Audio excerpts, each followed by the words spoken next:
the Cannabis Business Coach. Hi, Mike Z here, author of the Cannabis Business Book, and you're listening to the Cannabis Business Coach podcast, where I chat with and coach the highest performing entrepreneurs in the cannabis industry. Hi, Mike Z is. Hi, Mike Z is. Hi, Mike Z is. The Cannabis Business Coach. Hi, Mike Z here, and on this week's episode, I am joined by Emily Paxhia, one of the partners at Poseidon, which is one of, as I understand, the largest cannabis investment funds in the world, and one of the longest running, to my knowledge, as well. Emily, I want to thank you for being here, and also will invite you to introduce yourself a little more robustly than I just did. No, you did a tremendous job, and thank you so much for having me on. It's always so nice to connect with you, and I recommend everybody check out his book because it's quite interesting. It has some good tidbits in it. Yeah, I don't know if we're the largest, but we're definitely prolific, and we've been around, I think, longer than almost every firm investing entirely in cannabis, and maybe in the world. That was an interesting distinction. But yeah, we've invested in over hundreds of rounds of companies across the 7 years that we've been running our funds in the space. And so we've got a second fund with dry powder in it. So we're allocating that at this time very judiciously, as it is a ever evolving world, even on the macro level. So it's an exciting time. Cool. Emily mentioned my book, The Cannabis Business Book. She's one of the 50 insiders that I interviewed and featured in the book. So if you haven't checked it out yet, head on over to Amazon.com and grab a copy. Anyway, now that I've made that shameless plug, Emily, you're in a unique position where, there's very few people in the world that have been investing in cannabis full time professionally. Mm-hmm. And so I'm just wondering, what is it like to be Emily Paxhia? Yeah, I mean, it is amazing how when we first conceived of investing in cannabis, how different the world was. It was truly a novel concept, and the businesses that you see today were not maybe even around back then, and some of them have made it through this entire time. And the world has, especially in terms of cannabis, shifted many times over since we launched the fund.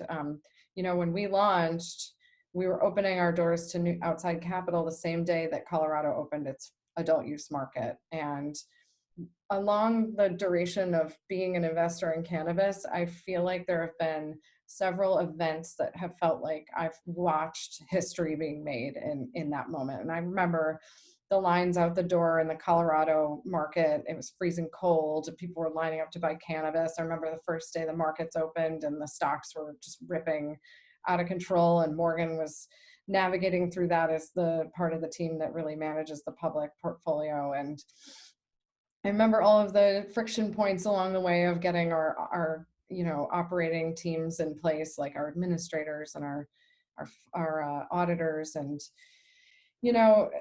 and each year I feel like there's a moment, there's a moment where it kind of crystallizes for me. So I guess like right now I'm just trying to be really present, because it's a strange time with COVID to be separated from the whole industry, physically speaking, and to be kind of taking in my career now, instead of in person going to check out grows and retail locations and meeting with people and seeing companies being built and seeing the tangible evidence of growth. To now it's a lot of this is being on Zoom. So I definitely am in a little bit of a time of like, kind of understanding what this is going to look like going forward, but feeling tremendously proud of the good work of this industry that just keeps persevering and growing in spite of all of the challenges it faces. Got it. I'm wondering if you could share with me the moment that, or if there was such a moment, that you decided to go all in on the cannabis industry. There are a couple of moments. One was I remember I was riding in a car across the Golden Gate Bridge, and I had the SF Weekly in my lap, and I was flipping through the back section, and there were advertisements for local dispensaries, and Vapor Room was one of them. I remember because that was one of the first ones that we really had a relationship with, and it was in my neighborhood in the Upper Haight area, Haight area, I guess. And I was like, wait a minute. I had known peripherally that cannabis was legal in California to some degree because I had moved here just that January from New York. But I didn't realize it was legal to the point where you could be like putting an advertisement in a publication about it. And I was like, wait, this seems kind of crazy. So, started to dig in on it. And I remember just being like, whoa, this is crazy. Like just coming from the East Coast where people I know, I always use this as an anecdote about product market fit with cannabis, is that ordinary people who hold, regular old jobs typically don't break the law. Maybe they speed a little bit, maybe they roll a stop sign, but they'll break the law to buy cannabis, and it happens all the time. And I think that's a pretty strong indication of people's interest in a product, is if they're willing to take that step and have like a stranger show up in their home with like a tackle box off a bicycle full of drugs.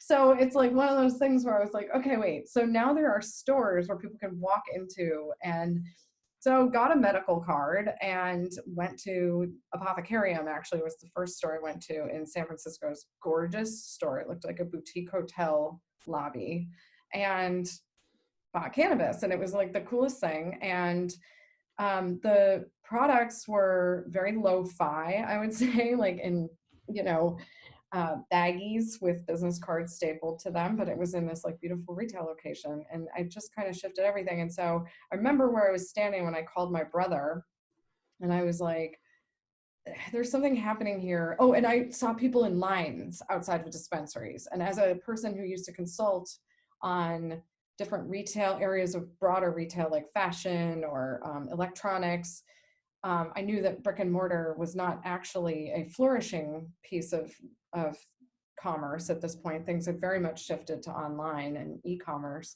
So seeing lines outside of a physical location was like, okay, again, another example of demand for a product. So called my brother, and we just started talking about it. And I remember it being like, I think this may be an opportunity like of our generation, kind of how computers was, opportunity of a generation. This is, and technology was an opportunity of a generation. This feels like an opportunity of our generation. So those are the two big moments I remember. And then I remember the third moment was my brother calling me from Rhode Island because he took it so seriously that he and his wife decided to sell their home and move to California. So that was a pretty big deal. Wow. Amazing. Cool. Thank you for sharing that. Yeah. So I'm wondering, you touched on it a little now about how COVID has shifted, well, practically everything, but I'm wondering how that has specifically affected the investment landscape, and whether or not, for your fund and maybe for your peers, are folks less likely to be doing deals right now, or is everyone kind of in a hold pattern? What's the state of the cannabis investment world like right now? Yeah. So in the beginning of March and through March, it was, I would say that the cannabis investment world went on ice. It was like people ran from the industry because their broader markets were tanking at that time. We were realizing the impact this was going to have on sectors such as huge sectors that had been performing very well, such as travel, hospitality, everything. I mean, Airbnb is a business model that until about 2 months ago was like a foregone conclusion as a massive success. And now it's like, that may not work very well going forward for at least a while. So, there's a lot of things that people thought were very like safe areas of investment, and all of a sudden it was called, even like Uber and Lyft, and now it's being called into question. So people, I think, inherently view cannabis as kind of a more risk-on investment category, especially because of the regulatory aspects around it. So I think people just really retreated and we saw capital run. Now we're kind of in a different phase. It's amazing how week to week this industry and actually the whole world is shifting. Cannabis has largely been able to remain open. It's actually proving out to be potentially what we've all hypothesized, which is that it could be resistant to recessions or downturns. It's inelastic in that way. And so I'm starting to see some more interest back into the sector. So it seriously is like week to week changing.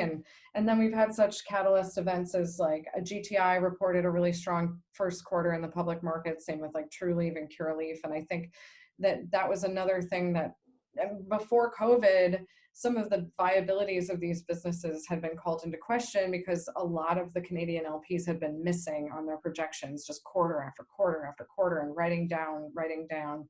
And so that really also impaired some of the outlook of the industry. But now we're starting to see EBITDA showing up in these businesses. And so I think things are improving. But I do think it'll be slower than what it had been in terms of the capital inflows. And one of the biggest challenges that we're facing is we've always been very proud of our efforts as being boots on the ground investors. We've traveled to every investment. We've been on the ground looking at the actual physical locations, meeting the teams. All of that has been very important in informing our investment decisions in cannabis. And now we're very limited in how we can do that. And maybe, for example, finally being able to take a road trip down to LA to explore some opportunities down there. And we feel we could do it in a way that's social distancing appropriate. We have portfolio companies in Oregon and Washington, so maybe I'll be hitting the road this summer to drive up there just to meet with teams, even if it's outside, but just to see what's happening in those markets so we could wrap our arms a bit around what's happening and how these companies are performing. So that's a bit of a challenge for pulling the trigger on placing an investment when you can't actually go to the investment and see what's happening in that market. So. Right, totally. It's much harder to build a relationship, get that feel for the operation, the operators, and really, see what's happening. So I totally hear that. I would be afraid to put money into anything without, being there. So that makes sense. We have not placed more investments than I can count that I'm so happy that we did not put money in because of something that happened in an on-site visit, something we saw, something that revealed itself. I mean, it's really, really important. And one of the things I think about investing is like, if you could tally the things you didn't lose on because you avoided them as much as your wins that you did win on, that would be a really interesting metric to track because, I think we've sidestepped a lot of things because of our focus on that piece of it. So. Got it. I'm curious if you can share with me one of the big wins or one of the wins and tell that story a bit for, maybe the entrepreneurs listening or the investors who may have yet to either secure funding or have an exit or have a win. Is there a story that comes to mind? See, I'm a little superstitious about naming my wins. Okay, that's fair. I can talk about companies that I think are going well. How's that? That's great. That I'm proud to be a part of. One of them is FlowHub. It's a point of sale software company. And they're much more than that. They're retail management. And I think that they've just been an incredible team to watch how they've grown and evolved over these years. And they just got some incredible new investors in their last round of funding. And they're actual tech investors, not just cannabis investors, which is a nice kind of blessing in terms of they made an exception to be able to invest into a cannabis tech company. And so I think that was a really important validation for us as early investors, and seeing that they had surveyed the landscape and felt this was a really good one. And I'm just really proud of the way Kyle, the founder, has pivoted and navigated through so many different changes in the industry, and especially in this most recent time with the onset of COVID. I'm so proud of all of our founders for that matter, because they so early in when it all kind of blew up in the beginning of March in the US specifically, they all just went very quickly into figuring out how to get very lean and how to make sure that they have resources getting them into 2021 and maintaining their business. And so far many of them have met or outperformed even their Q1 objectives before COVID. So that was like good backup work, but I just was really proud of how they managed through that and how they are continuing to manage through this time. Another one would be Headset, because I'm obsessed with the data and I love the team, and they were the founders of Leafly, and I just think there's something really amazing about a team that can found something, grow it, sell it, and then do it again together. And they've proven out to be just super integrity people. They don't get into sometimes in software, people can get a little sharp elbowed and they don't get into that. They tend to be more collaborative. And they're in the US and Canada, and they've got an insane amount of data that's gone through that platform. Most people, I think, would be shocked to see how much data has gone through that platform. And then on plant touching side, I'm really proud to have been early in GTI, Green Thumb Industries. That's public company, and we've known the founders for 6 years, had worked with them on a couple of projects, watched them grow, and have just felt like they've really upheld that kind of integrity focus on the bottom, on like building to the bottom line.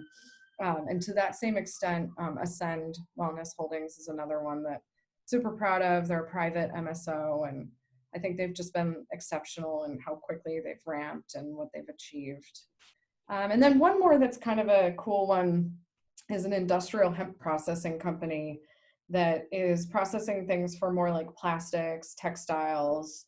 And I feel like that part of the space doesn't get a lot of attention, but what they're building is really incredible. And I think that filling out that piece of the supply chain will create a lot of opportunities for farmers, where I think a lot of farmers grew for CBD and didn't realize how much was going to hit the market, and we saw the prices just cratered. And so I think that people were kind of burned by that, but it doesn't need to be like that with hemp, because you could grow something, sell it for CBD extraction, but also grow it for processing. And so you could actually get two sales out of one harvest if you have the right genetics and it works. And so there's potentially some interesting things that could happen there. And as we're trying to find ways to create jobs in this country, if we could revitalize our textiles and manufacturing within the US, there could be some job creation around this. So I'm watching that one really carefully. I'm pretty excited about it.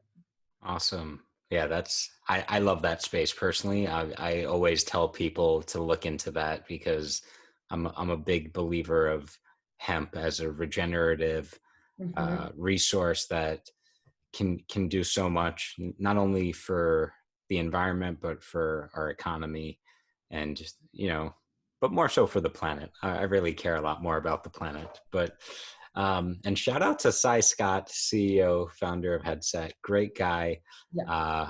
He was one of my first High NY speakers, like back in late 2015.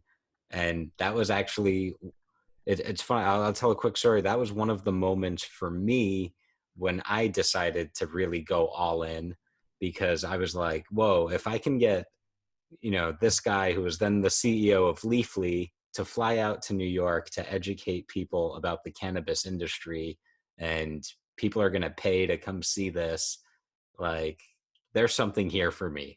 Yeah.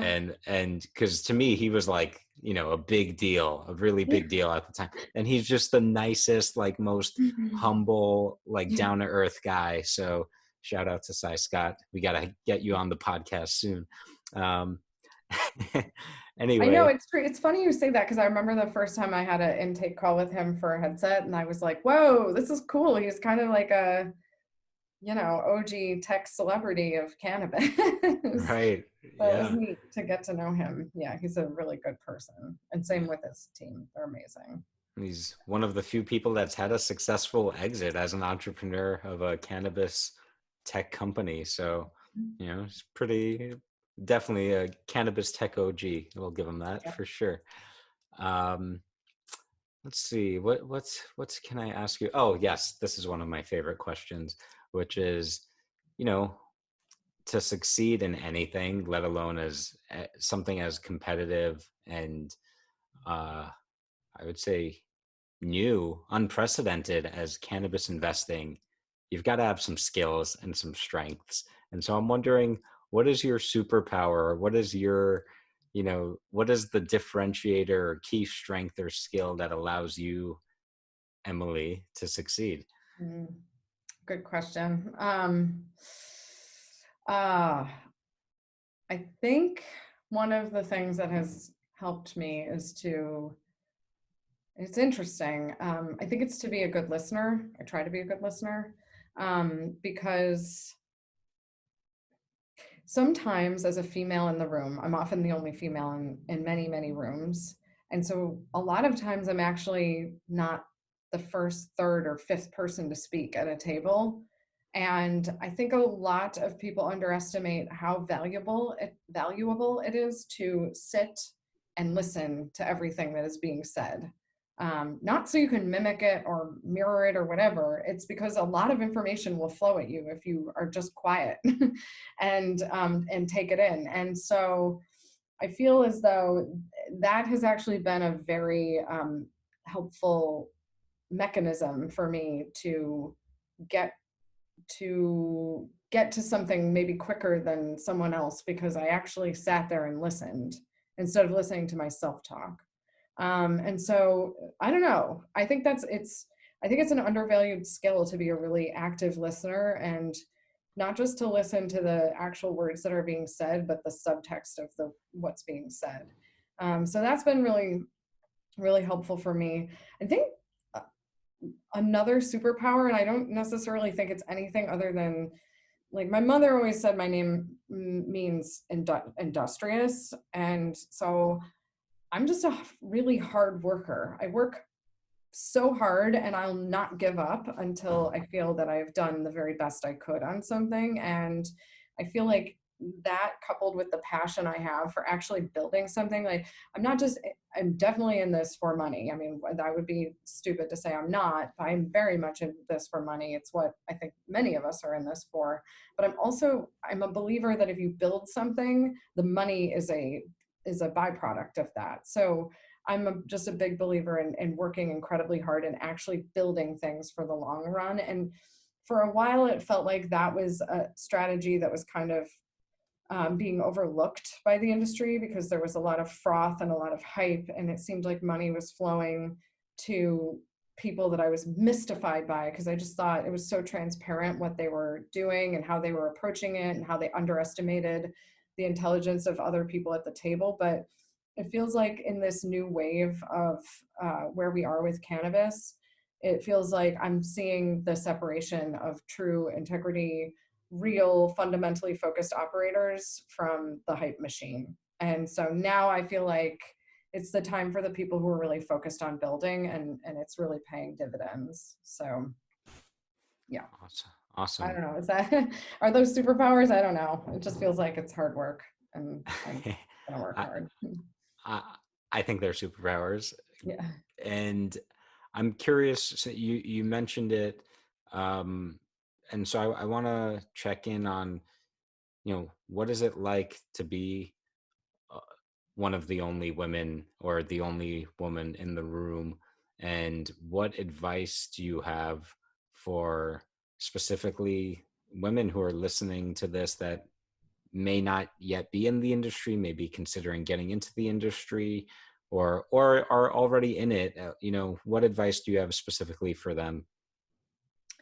Yeah, I think that the way that I've navigated the mainly male world that I live in is through creating a network of male advocates. Because I mean, so much of this world is familiarity bias, where it's like, I immediately like you more because I've become aware of you, or because you were warmly introduced to me, or I've heard about you, or whatever it is. It's kind of how if your reputation can precede you in a productive way, then I think that's really helpful. And so I rely on a network of very wonderful male counterparts in this industry who will make the warm introduction, or who will kind of vouch for my place at the table. And I don't necessarily love that I don't know if it has to happen, but it certainly helps. And the way I feel about it is that I have a lot of respect for those men. I consider them to be mentors and partners. And so I feel like, and I try to pull my weight and do something in return for them through my efforts or connections or network or whatever I can do.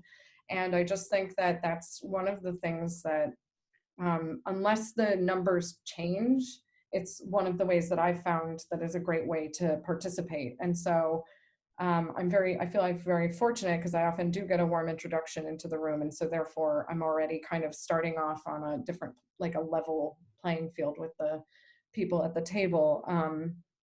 I think the other thing is that I've tried to really think about, instead of thinking about us versus them, and this is like, I studied yoga, I was a yoga teacher or certified as a yoga teacher.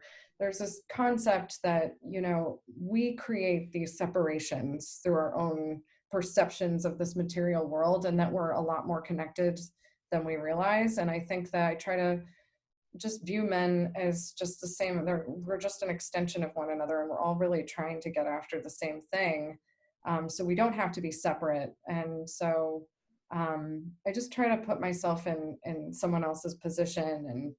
And I think it's created, I tend to have a space of mutual respect and appreciation, instead of trying to be like an us versus them. And sometimes I encounter unpleasant or inappropriate things, and that's too bad. But in general, I feel that I've been very fortunate to have cultivated a really good network of men in the space. And maybe it is just also cannabis that attracts a more progressive male archetype to the space, but I have been pretty fortunate in the types of men that I get to work with. I feel like they're very respectful and highly intelligent. So Awesome. is that Cool. helpful? Was that Yeah. tactful enough? I mean, I think so. I don't know because I'm not a woman. You're not a woman. But I want to ask you real quick, since you brought up yoga, and I'm a yoga practitioner. And last time I interviewed you, I asked you for book recommendations because I'm a big reader, and you recommended The Hard Thing About Hard Things and then the Autobiography of a Yogi. And so I'm curious if you have any recent books that you've read that you've really liked, besides the Cannabis Business book, of course. But Of course. I would say Andy Grove's High Output Management has always been, it's a dry read, but a wonderful read. It is very dry. Yeah, and it's funny because Ben Horowitz references this, and I get a kick out of it every time I see the cover, that Andy Grove, like for the photo shoot for the cover of his book, still had his like little like Intel like building pass on his pants. He like didn't even like get fluffed up to like look like a certain way for his like for the cover of his book. It's like very sweet because he's just like focused on high output management. So that's a good one from a like business standpoint. I have to be honest, like I used to travel every week for this job, and I miss it. I'm happy to be home in many ways. That's wonderful too. But I do miss seeing the world. And I was very fortunate last year. I got to go to a number of really amazing places like Mexico City and Portugal, or Mexico City and Lisbon in Portugal, and even Italy. And I love traveling. That's what I've been building my whole life to do. And so I'm pretty sad about not being able to travel, and I don't know what that'll look like. So I've actually just been going back and rereading a lot of Ernest Hemingway lately, and Fitzgerald, and just traveling in my mind. So I don't know, maybe that's helpful for people who are looking to get away, but I can't say enough about those classics that let you kind of mentally travel the world in a different way than what we are now living in.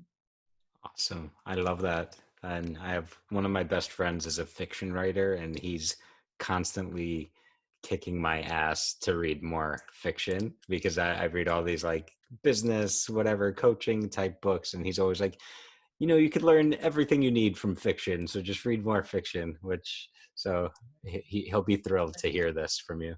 Yeah. The other source I have been getting more and more into is Medium. And I've just been following some of the, and now I know you're going to ask me, and I'm not going to remember anybody's name, but I followed a few people that I just like. Some of them are just, right, it's just like opinion pieces or or stories about their experiences, but I've been enjoying that. And we've started doing well, I posted 2 things on Medium, but I'm going to try to write a bit more about what we're experiencing since I am stationary right now, and posting those. So Nice. Oh, it's a unique time, so it's great to document and make record of this crazy world we're living in. yeah. Emily, I want to shift gears into the coaching portion in a moment, but I before we do, I want to ask you if there's anything that we didn't cover that, or anything that comes to mind that you'd just like to speak on. No, let's do it.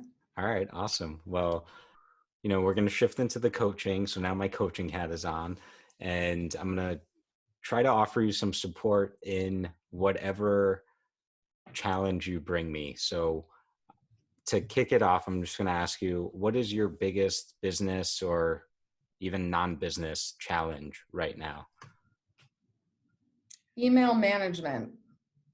I am having, because everyone's now behind a computer, my email is like worse than ever, which is counterintuitive, because you would think that since I'm not in in-person meetings anymore, that I'd be able to keep up on it better, but I'm having trouble with it. And one of the biggest pain points I have is that I have a lot of communications. Well, it hasn't helped that I haven't been able to type very well, and I've been trying to use the Google Voice thing and Google Docs and then put it, anyway, it's not going very well from a productivity standpoint. But yeah, I don't know if that's too granular, but I am having trouble trying to prioritize my inbox, given how many Zoom calls I'm now on every day, and how much. It's funny, I used to, when I'd have in-person meetings, I actually would get home and then be energized to get online and get into the emails. But now, after being on the computer all day long, we start at 6 a.m., on the West Coast to keep up with East Coast, and then end up working West Coast hours too. So it turns into a really, really long day. And so I think that that has been one of the big challenges, is getting back into email and prioritizing how to communicate through that platform. So I'm hearing that it's a combination of a couple of things. Is one, having was it a broken finger? Yeah. Well, which physically makes emailing challenging. Then there's the aspect of being on the computer all day now and just having that Zoom fatigue and that computer fatigue. And, I can't sit for more than like an hour and a half without going crazy. So I totally can relate to that. Exactly. And then it sounds like there's a third element at play, which is, some of these communications that are now coming in over email used to be in person or used to be in a different medium. So now it's just like, it's a change in how you're relating to these existing relationships or existing people. Yeah, that's a tough cookie, actually. And so thank you for bringing that to me. Can you give me more color about what is the actual challenge, or what would success look like for you? It's a good question, and I'm not sure. I think I feel a lot of pressure because people are like inbox 0 or whatever that is, and that's just like, I'm at inbox 266 right now, and it's not spam. So it's like, oh my God. So I think my challenge is figuring out how to prioritize and efficiently like bucket types of responses, because this is actually a great exercise, because there's like correspondence with investors, which always for me takes priority, because our investors are like the first priority I have. And then the second one is portfolio companies, which is, I would consider right in like a very close second to the investors, because it's kind of part and parcel with them. And then the third is intake, like, running a business stuff like taxes, insurance, all the other things I've got to kind of be one of the final eyes on. But yeah, the intake is the thing that gets the lower, it gets pushed down, and it's not great because that's a key part of the job too, but it's like, that's really hard to keep up with.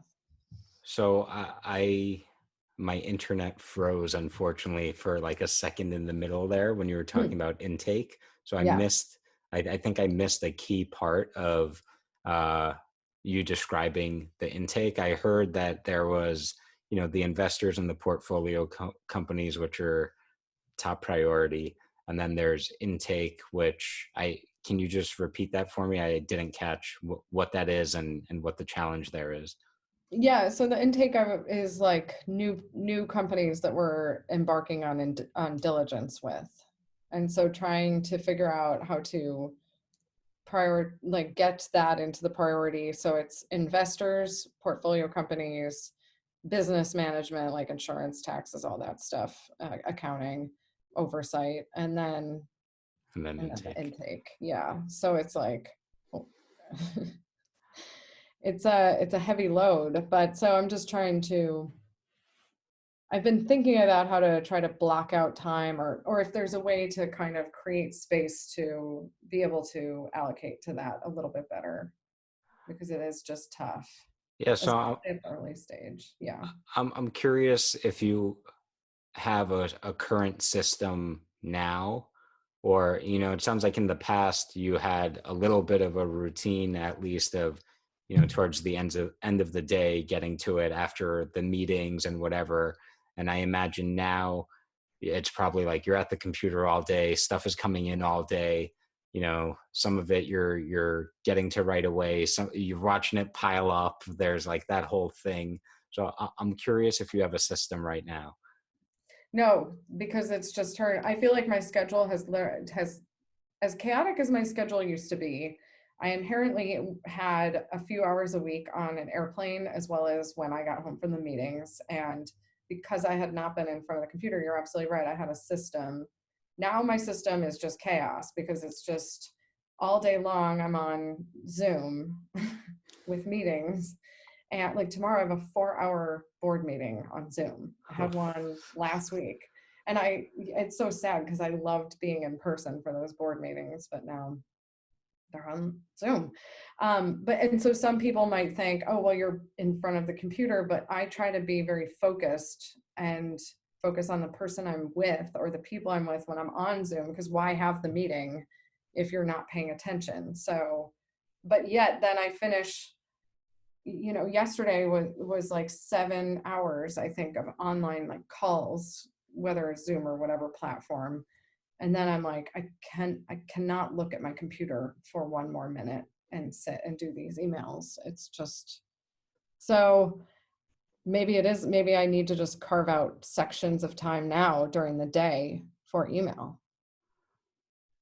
I'm smiling because I'm thinking of a joke that I made when this quarantine started, was like, I can do the quarantine routine coaching because people aren't used to being at home and trying to be productive, stuck at home all day, which, I've got some experience doing that.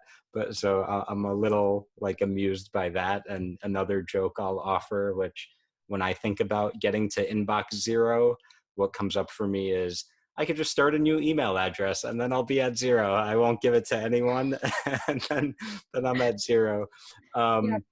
But on a more serious note, I think I heard you say that, blocking out time. I'm actually, I want to check something out, because I'm wondering if you're blocking out any time for yourself throughout the day or even in your week where you have time to just, I don't know, like you mentioned that airplane or travel time where you had, like, what about that time are you now missing?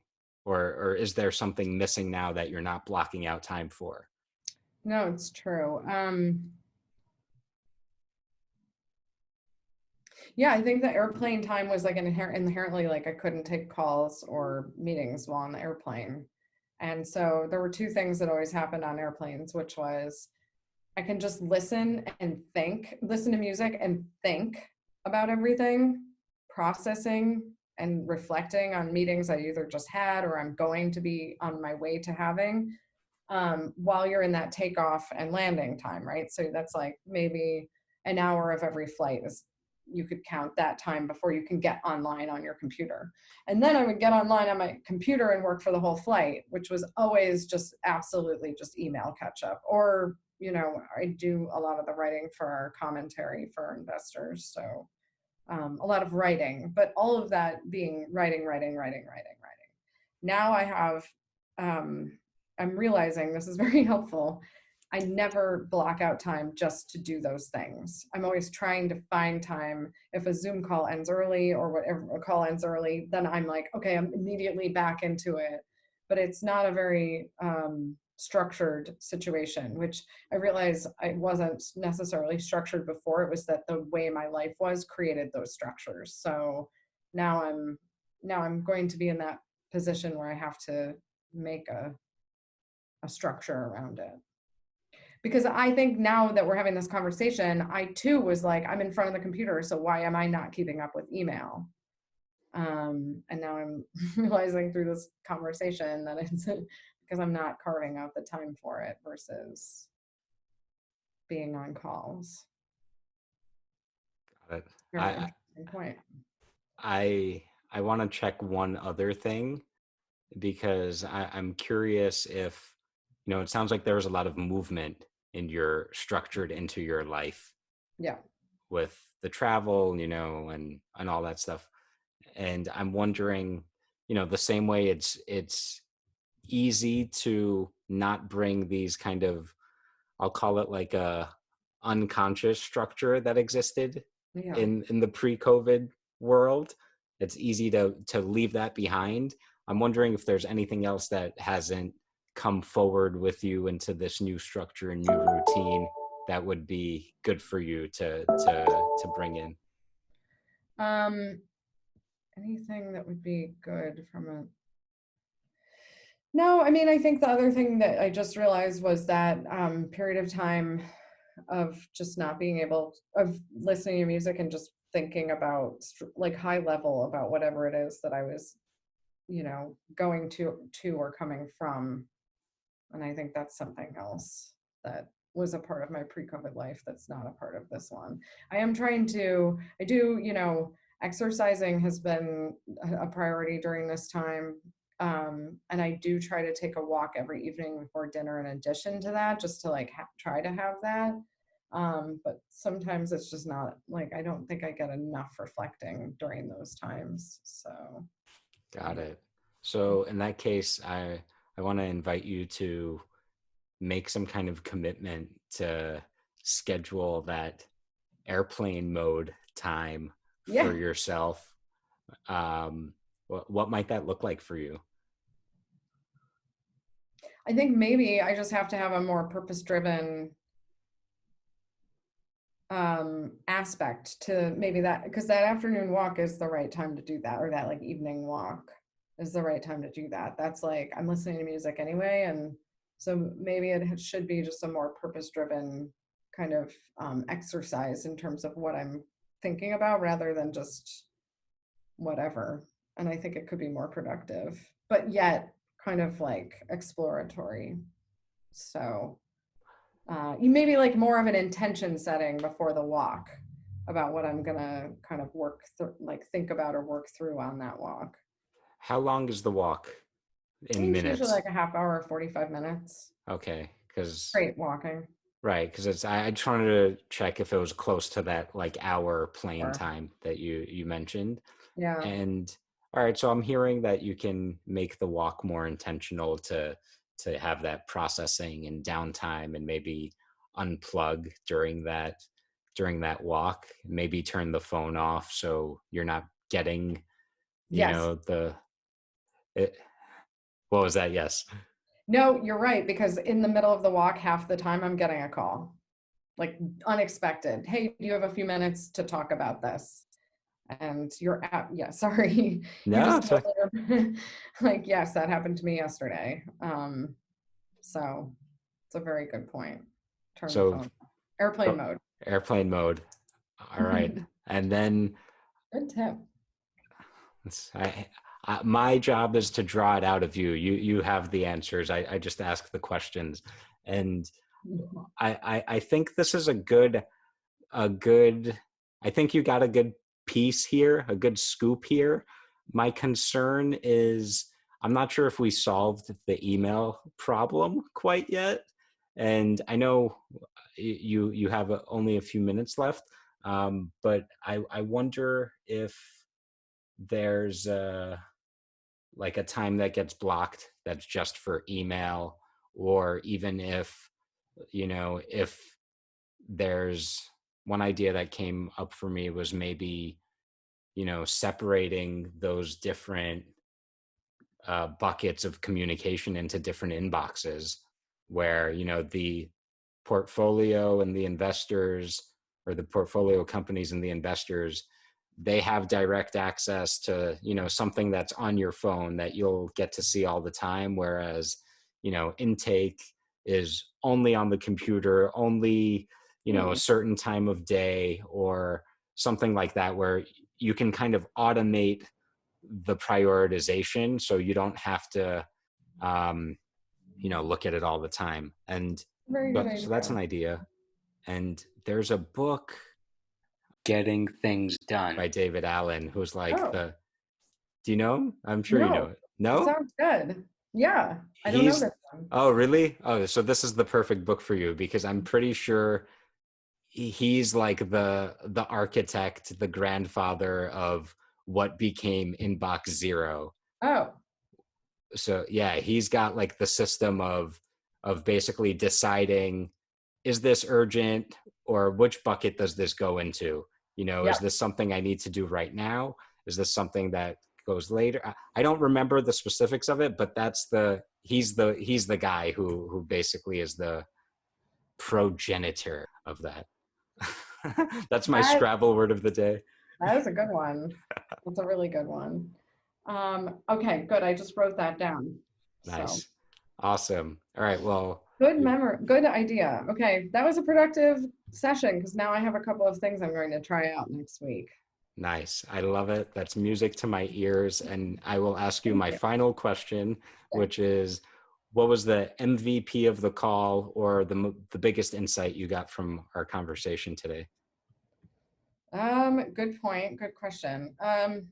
Actually, I think that the realization that I came to from your line of questioning, that I've had that same thinking of like, I'm on the computer, so why am I getting behind on email? And then realizing that it's such different modalities, and that I have to think about how to structure this differently. I think that's going to be a really important thing that I'm going to have going forward. So that's a really important thing. And I bet other people are kind of maybe facing that same conundrum. So yeah, that's my MVP. Awesome. Amazing. Well, I'm happy that we were able to get some ROI out of our time together. Me too. And I want to thank you for giving me the opportunity to put on my coaching hat and having a little fun here today, and also an informative, great conversation for the listeners.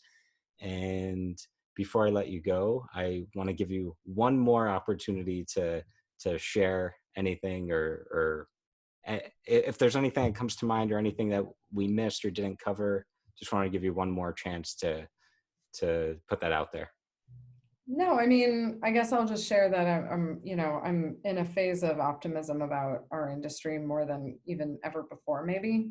And so I would say that if anyone's kind of on the fence about how this is going to go, I would take heart in what we've just witnessed over the last, 7 to 10 weeks, and what has happened in this country and globally. And I think that cannabis is definitely cementing its position in the go forward economy that we'll be living in, which is, to me, a pretty optimistic place to be. Awesome. I love that. And so if you're thinking about getting involved and getting started, then go to Amazon and pick up the Cannabis Business Book, where you can learn from Emily, learn from me, learn from 49 other experts and insiders of the cannabis business world. And with that said, thanks everyone for tuning in and listening. And thanks again, Emily, for taking the time to be here. Likewise. Thank you, Michael. Hi, Mike Z is. Hi, Mike Z is. Hi, Mike Z is the Cannabis Business Coach. Hi, Mike Z is. Hi, Mike Z is. Hi, Mike Z is the Cannabis Business business coach.